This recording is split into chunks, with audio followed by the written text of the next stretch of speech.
அதிகமாக்கிக்கணுமா என்பதை தீர்மானிக்கிறது நீதான் அப்படின்னு அல்லாஹ் சொல்லி காட்டுகிறான். அதே மாதிரி 3:108 சொல்றான் அல்லாஹ் மல்லாஹு யுரீது ஸுல்மன் லில் ஆலமீன், அகிலத்தாருக்கு அல்லாஹ் அநியாயம் செய்பவனாகவே இல்லை அப்படின்னு சொல்லி காட்டுகிறான். அதே மாதிரி பாருங்க, அல்லாஹ்வுடைய நினைப்புக்கு நாட்டத்துக்கு திணிக்கிற விளையாட்டு இல்லைங்கிறதுக்கு ஒரு தெளிவான சான்று என்னன்னு கேட்டா 4:27 அதுல என்ன சொல்றான்னு கேட்டா, வல்லாஹு யுரீது அன் யதூப அலைக்கும், அல்லாஹ்வோ உங்களை மன்னிக்க நாடுகிறான், யுரீதுல்லதீன யத்தபிஊன ஷஹவாத் அன்தமீலு மைலன் அலீமா, யார் மனோ இச்சையை பின்பற்றுகிறார்களோ அவர்கள் நீங்கள் வழிதவறி போக வேண்டும் என்று விரும்புகிறார்கள். அல்லாஹ் நாடுறது ஒண்ணு, இவன் நாடுறது ஒண்ணு. அல்லாஹ் நாடு நடக்க மாட்டேங்குது. இப்ப அல்லாஹ் நாடுனதான் நடக்கணும், அல்லாஹ் இதை நாடுறான், அவங்க அதை நாடுறாங்கிறான். அப்ப அல்லாஹ் நாடுனால நம்ம செய்யணுங்கிற நிர்பந்தம் கிடையாது. அல்லாஹ் நமக்கு சுதந்திரம் கொடுத்திருக்கிறான் என்ற கருத்தை இதுல அல்லாஹ் சொல்லி காட்டுகிறான். அதே மாதிரி 4:28 சொல்றான், யுரீதுல்லாஹு அன் யுஹஃபிஃப அன்கும், அல்லாஹ் உங்களுக்கு லேசானதை தான் நாடுகிறான், கஷ்டத்தை நாடவே இல்லை. அப்ப நரகத்தை தூக்கி கொண்டு போடுற கஷ்டம் இல்லையோ, லேசானதை நாடி இருக்கு அப்படின்னு வருமா இல்லையா? அப்ப நமக்கு சுதந்திரம் இருந்திருக்கலாம். இன்னும் இது சம்பந்தமா உள்ள எல்லா வசனங்களும் சொல்லிட்டு தான் இந்த டாபிக் ஓயும். பசங்களா ஏன்னு கேட்டா, இந்த வசனத்தை வச்சுக்கிட்டு அவங்க கெட்டு போறது, அந்த வசனத்தை காட்டி இவங்க கெட்டு போறது, அதுக்கு இடம் இருக்க கூடாது. இது சம்பந்தமா கதிர் விதி சம்பந்தமா நம்புறதுன்னா எந்த ஒரு வசனத்தையும் விடாமல் நீங்க தெரிந்து கொண்டு அதுல இருந்து ஒரு முடிவுக்கு அதுல உறுதி அளிக்க வேண்டும். அதனால இந்த டைம் மீதி டைம் பத்தாதுங்கிறதுனால இன்றைக்கு இதோடு நிறுத்திக் கொள்வோம். இந்த தொடர்ச்சி இருக்கிறது. இன்னைக்கு பாதியில இருந்தாலும் எல்லாரும் வருதா, இதுக்கு மட்டும் கண்டிப்பா தொடர்ச்சி வந்துடணும். அப்பதான் என்ன விதியை நம்புறதனுடைய ஜட்ஜ்மெண்ட் என்னங்கிறது தெரியும். இன்ஷா அல்லாஹ் தொடர்ச்சி நாளைக்கு பார்ப்போம்.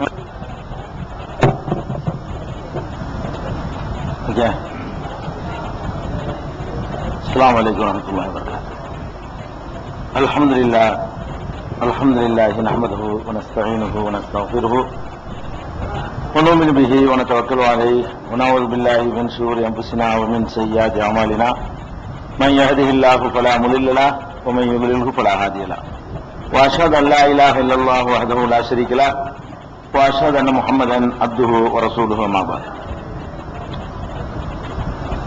கண்ணியத்திற்குரிய எல்லாம் வல்ல அல்லாஹ் ஜல்ல ஷானஹு தஆலாவின் நல்லடியார்களே, அல்லாஹ்வுடைய பேரருளால் ஈமானுடைய கிளைகளை அறிந்து கொள்ளுகிற இந்த தொடரிலே விதியை நம்புதல் என்ற முக்கியமான தலைப்பை எடுத்துக்கொண்டு நேற்றைய தினம் ஒரு சில செய்திகளை நாம் பார்த்தோம். இந்த விதியை பொறுத்தவரைக்கும் பல வசனங்கள்ல, திருமறை குர்ஆனுடைய பல வசனங்களில அல்லாஹ் நாடியதுதான் நடக்குது. ஒருவன் நல்லவன் ஆகுறதும் கெட்டவன் ஆகுறதும் சொர்க்கவாசி ஆகுறதும் நரகவாசி ஆகுறதும் அல்லாஹ் விதித்த ஏற்பாட்டின்படிதானே தவிர மனிதனுக்கு எந்த ஒரு சுதந்திரமும் இல்லை என்ற கருத்துப்பட உள்ள வசனங்களையும் பார்த்தோம். இல்ல மனுஷன்தான் அவன் தப்புக்கு பொறுப்பாளி, அவனுக்கு சுதந்திரம் இருக்குது என்று சொல்லக்கூடிய வசனங்களை எடுத்து அதுல ஒரு சில வசனங்களை நாம் பார்த்திருக்கிறோம். அதன் தொடர்ச்சியாக அல்லாஹ் ரப்பல் ஆலமீன் திருமறை குர்ஆன்ல சொல்லுகிறான், அதாவது மனிதர்கள் செய்கிற தப்புகளை குறிப்பிடும் பொழுது அவர்களுடைய அநியாயத்திற்கு அவர்கள்தான் பொறுப்பாளி, நாம் பொறுப்பாளி இல்லை அப்படிங்கிற கருத்துப்பட அல்லாஹ் பல இடங்கள்ல சொல்லுகிறான். அதுல ஒரு வசனம் என்ன என்று சொன்னால், 5வது அத்தியாயம் 6வது வசனத்துல மா யுரீதுல்லாஹு லியஜ்அல அலைக்கும் மின் ஹரஜின், அல்லாஹ் உங்களுக்கு எந்த ஒரு கஷ்டத்தையும் கொடுக்க நாடவில்லை. வலாக்கி யுரீது லியுத்தஹிரக்கும், உங்களை தூய்மைப்படுத்தவே அவன் விரும்புகிறான். ஒலி யுத்திம்ம நிஅமத்துஹு அலைக்கும், உங்களுக்கு அவனுடைய அருட்கொடைகளை முழுமைப்படுத்த நினைக்கிறான். அவன் நினைக்கிறது என்ன என்று கேட்டால், நீங்க நல்லவங்களாக அவன் நினைக்கிறான். அப்ப நீங்க தான் கட்டுப்படி இருக்கோம். நான் அவன் நினைக்கிறது என்னன்னு கேட்டா, நீங்கள் நல்லவர்களாக ஆக வேண்டும் என்று நான் நினைக்கிறேன், நீ என்னடா இந்த மாதிரி கெட்டு போயிடுறியப்பா என்ற கருத்துப்பட கெட்டு போறது நம்ம கையில் இருக்குது என்று அல்லாஹ் சொல்லுகிறான். அதே மாதிரி 8:67 அல்லாஹ் சொல்லுகிறான், துரீதுன அர்ல துன்யா வல்லாஹு யுரீதுல் ஆகிரா, அல்லாஹ் ஆகிரத்தை நீங்கள் தேர்ந்தெடுக்க வேண்டும் என்று நாடுகிறான், நீங்களோ துன்யாவுடைய சாதனத்தை நாடுகிறீர்களே. அல்லாஹ் நாடுறதுக்கு மாத்தமா நம்ம நாடுறோமா? அப்படின்னா என்ன அர்த்தம்? அல்லாஹ் திணிக்கலன்னு ஆகுது. அல்லாஹ் விரும்புறது நீங்கள் எல்லாம் ஆகிரத்தை தேர்ந்தெடுக்கணுங்கிறது தான். யாரையும் வழிகெடுக்கிற வேலை அல்லாஹ் செய்யறது இல்ல. எல்லாரும் ஆகிரத்துக்கு உழைங்கன்னு நான் நினைக்கிறேன், நீங்க என்னடா துன்யாவை தேடுறீங்களப்பான்னு சொல்றான். அப்ப இதுக்கு என்ன அர்த்தம்? நம்ம தான் தீர்மானிக்கிறோம் அர்த்தம். அல்லாஹ் நம்மளை சொர்க்கவாசியாக்க நினைக்கிறான், நம்மளா முடிவு செய்துதான் நரகவாசியா ஆகுறோம் என்ற கருத்தை 8:67 அன்பால்ங்கிற சூறாவுல 67வது வசனத்துல அல்லாஹ் சொல்லி காட்டுகிறான். அதே மாதிரி 4:97 அல்லாஹ் சொல்லி காட்டுகிறான். விசாரிக்கிற மறுமை நாள்ல விசாரிக்கும் பொழுது மலக்குகள் உயிரை கைப்பற்றும் பொழுது, ஏன்பா நீங்கள் கெட்ட அநியாயம் செய்யற ஊர்ல இருந்தீங்க, ஹிஜ்ரத் பண்ணி போயிட வேண்டியதானே, அல்லாஹ்வுடைய பூமி விசாலமா இல்லையா அப்படின்னு சொல்லி மலக்குகள் கேட்பார்கள். அப்ப நீங்கள் அல்லாஹ்வுடைய பூமி விசாலமா இருக்குது, நீங்க ஏன் ஹிஜ்ரத் செய்யல என்று நம்ம கேட்போம் அப்படின்னு அல்லாஹ் சொல்றான். நீங்க ஏன் ஹிஜ்ரத் செய்யலன்னு எப்ப கேட்க முடியும்? நமக்கு அதிகாரம் தான் கேட்க முடியும். நம்மள்ட்ட அதிகாரம் இருக்கிற மாதிரி கருத்துப்பட அல்லாஹ் இந்த வசனத்திலையும் சொல்லி காட்டுகிறான். அதே மாதிரி 4:97 6:26 சொல்லுகிறான், இல்ல அம்புசகம், அவர்கள் தங்களை தாங்களே தான் அழித்துக் கொள்கிறார்கள், ஒமா யசூரூன், அவர்களை உணர்வதில்லை. நம்ம யாரையும் அழிக்கிறதா இல்ல, அவனா நாசமாகிட்டு போறான், அவன் தன்னால் நாசமாகறானே தவிர அதுல நமக்கு எந்த சம்பந்தமும் இல்லைன்னு சொல்லி அல்லாஹ் 6:26 சொல்றான். 7:23 சொல்றான், ஆதம் அலைஹிஸ்ஸலாம் அவர்கள் அல்லாஹ்வுடைய ஏற்பாட்டின்படிதான் அந்த இறை கட்டளை மீறினாங்க ஒரு ஹதீஸ் வருது, நம்ம நேற்று சொல்லி காட்டிருக்கிறோம். அதே ஆதம் அலைஹிஸ்ஸலாம் அவர்கள் அல்லாஹ்ட்ட மன்னிப்பு கேட்கிறாங்க. எப்படி? ரப்பனா, எங்கள் இறைவா, லலம்னா அம்புசனா, நாங்க தான் எங்களுக்கு அநியாயம் செஞ்சிட்டோம், நீ மன்னிக்கவில்லை என்றால், அருள் புரியவில்லை என்றால் நாங்க நஷ்டவாதி ஆயிருவோம்லான்னு சொல்றாங்க. சொன்னதாக 7:23 அல்லாஹ் சொல்லி காட்டுறான். ஆதம் அலைஹிஸ்ஸலாமும் ஹவ்வாவும் ரெண்டும் சேர்ந்து தப்பு பண்ணிவிட்டு, இந்த தப்பு நாங்களா செஞ்சோம், நீ செய்யல, நீ அந்த மாதிரி எங்களை படைக்கல, நாங்களா தான் தப்பு செஞ்சுட்டோம் அவங்க கேட்க, அல்லாஹ் அதை மன்னித்து விட்டான் என்ற கருத்தை 7:23 நீங்க பார்க்கலாம். மனிதன் அவனா தான் தப்பு செய்யறான். ஆதம் அலைஹிஸ்ஸலாம் இயற்கையிலேயே அப்படி படைக்கப்பட்டிருந்தாருன்னு வைங்க, அது அவர் செய்யணுங்கிறது அல்லாஹ்வுடைய ஏற்பாடு என்று சொன்னா அவரையே மன்னிப்பு கேட்கணும். அவர் எதுக்கு எல்லாம் தூக்கி எறியணும்? முதல்ல நீ செஞ்ச, நான் செஞ்சு ஏற்பாடு பண்ணுங்க நடந்த இல்ல உன்னைய நான் என்ன சொல்றேன், அல்ல அங்க வச்சுக்க வேண்டியதானே, வெளியே போன்னு சொல்றான், வெளியே போ அப்படின்னு அல்லாஹ் உத்தரவு போட்டிருக்கான். அப்ப இது 7:23 நீங்கள் பார்க்கலாம். அதே மாதிரி 2:57 சொல்லுகிறான், ஒமா வலமூனா உலகின் காண அம்புசகம் எல்லிமூன், அவர்கள் நமக்கு அநியாயம் செய்யவில்லை, தமக்கு தானே அநியாயம் செய்து விட்டார்கள் சொல்றான். 3:117 சொல்லுகிறான், ஒமா வலமஹமுல்லா உலகின் அம்புசகம் எல்லிமூன், அவர்களுக்கு அல்லாஹ் அநியாயம் செய்யவில்லை, தங்களுக்கு அவர்கள் அநியாயம் செய்து கொண்டார்கள் அப்படிங்கறத சொல்றான்.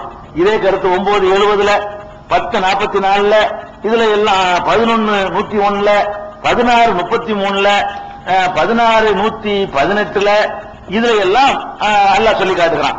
இதெல்லாம் என்ன சொல்றான்னு கேட்டா, அவங்க தங்களுக்கு தாங்கள் அநியாயம் செஞ்சுட்டாங்களே தவிர நம்ம அநியாயம் செய்யல. அப்ப நம்மளை கெட்டவனாவே அல்லாஹ் ஆக்குனான்னு சொன்னா அல்லாஹ் அநியாயம் செஞ்சாண்டாயிரும். அப்படி செய்யலையா? நீ தாண்டா செஞ்சுக்கிட்ட, நான் நல்லவனா போறது வாசலே உனக்கு திறந்து விட்டுக்கிறேன், கெட்டவனா போறதா இருந்தால் நீ முடிவு செய்யலாம், நீ தேர்ந்தெடுத்துட்டு கெட்டவனா போயிட்ட, அதுக்கு நான் என்ன பண்ணுவேன் என்ற கருத்துப்பட அவர்கள் தங்களுக்கு அவங்க அநியாயம் செஞ்சுக்கிட்டாங்களே தவிர நான் அநியாயம் செய்யல அல்லாஹ் சொல்லி காட்டுகிறான். அதே மாதிரி 18:49 அல்லாஹ் சொல்லி காட்டுகிறான், மறுமை நாள்ல நிறுத்தி ஏட்ட கையில கொடுத்தவனும் சொல்லுவானா, மாலி ஹாதல் கிதாப் லா யுகாதிரு சகீரத்தன் வலா கபீரத்தன் இல்ல அஹ்சாஹா, இந்த ஏடு என்ன ஒரு சின்னது பெருசு எதையுமே விட மாட்டேங்குது என்று சொல்வார்கள். வஜது மா அமிலு ஹாதிரா, அவர்கள் எதை செய்தார்களோ அதை கண் முன்னே பெற்றுக் கொள்வார்கள். ஒலா எதிரும் ரப்புக்காகதா, உமது இறைவன் யாருக்கு அநியாயம் செய்ய மாட்டான், அவன் செஞ்சதான் பெற்றுக் கொள்ள போகிறான தண்டனைய, நான் அநியாயமா தூக்கி அவன நரகத்துல போடல, இந்த செஞ்சது இருக்கால கையில கொடுத்துச்சு போட போறேன். அப்ப செஞ்சது அவன் செஞ்சான்னு அர்த்தம். அல்லாவா செய்யற மாதிரி சுபாவத்திலே படைச்சு வச்சிருந்தான்னு சொன்னா அவன் செஞ்ச தண்டனை அனுபவிக்கிறான்னு சொல்ல முடியாது. அல்லாஹ் என்ன சொல்றான்னு கேட்டா, சின்னது பெருசு விடாம எல்லாத்தையும் எழுதி, இந்த பார் இதெல்லாம் இத்தனை நீ செஞ்சிருக்கிற, இத்தனை இதை செஞ்ச, இந்த மாசம் அதை செஞ்ச, போன வருஷம் இதை செஞ்ச என்று இருக்கார கையில கொடுத்துட்டு நரகத்துல தள்ளுறான். தள்ளும் போது சொல்றான், நான் அநியாயமா தள்ளல, அவன் செஞ்சதுக்கு தள்ளுறான், நானா சும்மா தள்ளல என்று அல்லாஹ் சொல்வதிலிருந்து நல்லது செய்வதும் நம்ம கையில, கெட்டது செய்வதும் நம்ம கையில என்ற அதிகாரம் இருப்பதாக அல்லாஹ் சொல்லி காட்டுகிறான். அதே மாதிரி 18:59 சொல்லு, இது 18:49 18:59 சொல்லுகிறான், சில ஊர்களை எல்லாம் அழிச்சிருக்கிறான், ஆது சமூக கூட்டங்கள்லாம் அழிச்சிருக்கிறான். அதுகளை பற்றி பேசும்போது சொல்லுகிறான், தில்கல் குரா அகலக்கனாகும், அந்த ஊர்களை நாம் அழித்து விட்டோம், லம்மா வரமும், அவங்க அநியாயம் செஞ்ச போது அழிச்சோம். அழிச்ச சும்மா நம்ம அழிக்கணும்னு பிளான் பண்ணிக்கலாம், அழிக்கல, அநியாயம் செய்யாட்டி அழிச்சிருக்க மாட்டோம். அவன் அநியாயம் செய்த பொழுது நாம் அழித்து விட்டோம் என்று அல்லாஹ் ரப்பல் ஆலமீன் 18:59 சொல்லி காட்டுகிறான். அதே மாதிரி 29:40 சில பேரை மூழ்கடித்திருக்கிறோம், சில பேரை பூமிக்குள்ளேயே அவர்களை புதையுண்டு போக செய்திருக்கிறோம், சில பேருக்கு பாவத்தின் காரணமாக நாம் பிடித்திருக்கிறோம், சில பேருக்கு கல்மாரி பொழிய செய்திருக்கிறோம், சில பேருக்கு பெரிய இடியோசை இறக்கி அழித்திருக்கிறோம். இது எல்லாத்துக்குமே காரணம் அவன் செஞ்ச புங்கலாம். அதாவது 29:40 சொல்றான், குல்லன் அகதுனா பிதம்பிகி, ஒவ்வொருவரையும் அவரவர் பாவத்திற்காகத்தான் நாம் பிடித்தோம், அவன் செஞ்ச பாவத்துக்கு பிடித்தோம். மின்ஹும் மன் அர்சல்னா அலைஹி ஹாசிபா, சில பேருக்கு கல்மாரி பொழிந்திருக்கிறோம். மின்ஹும் மன் அகதத்துஹு ஸைஹா, சில பேருக்கு எதிராக இடியோசையை இறக்கி இருக்கிறோம். மின்ஹும் மன் கஸவனா பிஹில் அர்த், சில பேரை பூமியிலே புதையுண்டு போக செய்து விட்டோம். மின்ஹும் மன் நகரக்னா, சில பேரை தண்ணீரில் மூழ்கடித்து வெள்ளத்தை ஏற்படுத்தி மூழ்கடித்து சாகடித்திருக்கிறோம். வமா கான அல்லாஹு லியظلمஹும், இவர்களுக்கு அல்லாஹ் யாருக்கும் அநியாயம் செய்யவில்லை. இந்த ஆளுக்கு யாருக்குமே அல்லாஹ் செஞ்ச அநியாயம் கிடையாது. உலகின் அன்புசரம் யظلمون காணும் அன்புசரம் யظلمون, தங்களுக்கு அநியாயம் செஞ்சுட்டாங்க, அவன் செஞ்ச தப்புக்கு தான் நான் பண்ணினேன். அப்ப தப்பு செய்யறது அவன் எடுக்கிற முடிவுன்னு சொல்றான். அல்லாஹ் இல்ல, அவனா தீர்மானிச்சு செஞ்சனாதான் உலகத்தில் அழிக்கிறேன், ஒழுங்கா நடந்திருந்தா அழிக்க மாட்டேன். அப்ப ஒழுங்கா நடக்கிறது ஒழுங்கா நடக்காம இருக்கிறது நம்ம கையில. கருத்து வருதுல, அந்த கருத்தை எல்லாம் சொல்லி காட்டினா இது 29:40. அதே மாதிரி 30:9 இவர்களை விட வலிமையான எத்தனையோ கூட்டத்தை எல்லாம் அழித்திருக்கிறான். அதுல சொல்லி காட்டுறான் 30:9 இவங்க வாழ்றாங்க இன்னைக்கு மக்காவுல இந்த அபூஜஹல் குரூப், இவர்களை விட வலிமையான கூட்டத்தை எல்லாம் அல்லாஹ் அழித்திருக்கிறான். இவர்களை விட வலிமையான பலம் புரிந்தவர்களாக இருந்தார்கள், இவர்களோட உறுதியான கட்டிடங்களை கட்டி கொண்டிருந்தார்கள், அவர்களையும் அழித்தோம். அழித்ததுக்கு காரணம் அவர்கள் செய்த அநியாயம் என்று அல்லாஹ் ரப்பல் ஆலமீன் 30:9 சொல்லி காட்டுகிறான். இதே மாதிரி இது போக நீங்க குர்ஆன் எடுத்து பாத்தீங்கன்னு சொன்னா பல இடங்கள்ல தொழுமாறு கட்டளை, நோன்பு வைக்குமாறு கட்டளை, அல்லாஹ் இப்படி பறிச்சுட்டு கட்டளை போடுறது. நம்மளுக்கு ரைட் இருந்தா தானே கட்டளை போடணும். தொழுகை நிலைநாட்டுங்கள் அப்படின்னா என்ன அர்த்தம்? தொழுகை நிலைநாட்டுறது நிலைநாட்டாம இருக்கிறது உன் கையில் இருக்குன்னு அர்த்தம். நான் இப்படித்தான் நான் படைக்கப்பட்டிருக்கிறேன் அப்படின்னு சொன்னா எனக்கு உத்தரவு கிடையாது. அல்லாஹ் போடுற உத்தரவுக்கும் அர்த்தம் இல்லாம போயிடும். அல்லாஹ் என்ன செய்யறான்? ரமலான் மாசத்தை சொல்லும் பொழுதும் சொல்றான், ஃபமன் ஷஹித மின்கும் ஷஹர ஃபல்யஸ்முஹு, யார் அந்த மாதத்தை அடைகிறாரோ நோன்பு வைக்கட்டும். நம்ம கையில இருக்கலாம். மாதத்தை அடைஞ்சவன நோன்பு வைக்கிறது உன் கையில இருக்குப்பா, நோன்பு வை அப்படின்னு சொல்றான். நோயாளி இருந்து வேற நாள்ல வச்சுக்க என்று சொல்லும் பொழுது இன்னும் தொடர்ந்து அல்லாஹ் சொல்றான், யுரீதுல்லாஹு பிக்குமுல் யுஸ்ர, அல்லாஹ் உங்களுக்கு லேச நாடுகிறான், கஷ்டத்தை நாடல. இப்ப நரகத்துல போடுறது அவன் நரகத்துல போடுறது கஷ்டம். அல்லாஹ் உங்களுக்கு நாடுறது பூரா என்னதான் லேசத்தான் நாடுறான். அப்ப அல்லாஹ் உங்களுக்கு லேச நாடும் பொழுது நீ தான் கஷ்டத்தை உண்டாக்கிட்டு போற, நான் உண்டாக்கல அப்படிங்கிற கருத்தை 2:185 அல்லாஹ் சொல்லி காட்டுகிறான். அதே மாதிரி ஆது, சமூது, நூஹுடைய கௌமு, அவர்களுக்கு பிந்தி வந்தவர்கள், இவர்களை எல்லாம் அழித்ததை சொல்லும் பொழுது அல்லாஹ் சொல்கிறான், வல்லாஹு யுரீது லுல்மன் லில் இபாத், எந்த ஒரு அடியாருக்கும் அல்லாஹ் அநியாயத்தை நாடக்கூடியவன் இல்லை என்று 40:31 அல்லாஹ் சொல்லி காட்டுகிறான். அதே மாதிரி மனிதன் தான் முடிவெடுக்கிறான் என்ற கருத்தை 42:20 சொல்கிறான். மன்கான யுரீது ஹர்ஸல் ஆகிரா நஸிது லஹு ஃபீ ஹர்ஸிஹி வமன்கான யுரீது ஹர்ஸத் துன்யா நூர்திஹி மின்ஹா, யார் ஒருத்தன் ஆகிரத்துடைய பெயரை விரும்புகிறானோ அவன் தான் முதல் விரும்புறான், அவனுக்கு நாம் அதிகமாக்கி கொடுக்கிறோம். இவன் துன்யாவுடைய விரும்புகிறானோ அவனுக்கு நாம் அவன் விரும்புறது அவனால நம்ம அதிகமாக்கி கொடுக்கிறோம் என்ற கருத்தை 42:20 சொல்லி காட்டுகிறான். அதே மாதிரி உலகத்துல யாருக்கும் அல்லாஹ் அநியாயம் செய்ய மாட்டான் என்பதை 3:108 அல்லாஹ் சொல்லி காட்டுகிறான். அதே மாதிரி 4:27 சொல்றான், வல்லாஹு யுரீது அன் யதூப அலைக்கும், உங்களை மன்னிக்கத்தான் அல்லாஹ் விரும்புகிறான். யுரீதுல்லதீன யத்தபிஊன ஷஹவாத்தி அன் தமீலு மைலன் அஸீமா, மனோ இச்சையை பின்பற்றக்கூடியவர்கள் ஒரே அடியாக நீங்கள் வீணாய் போய்விட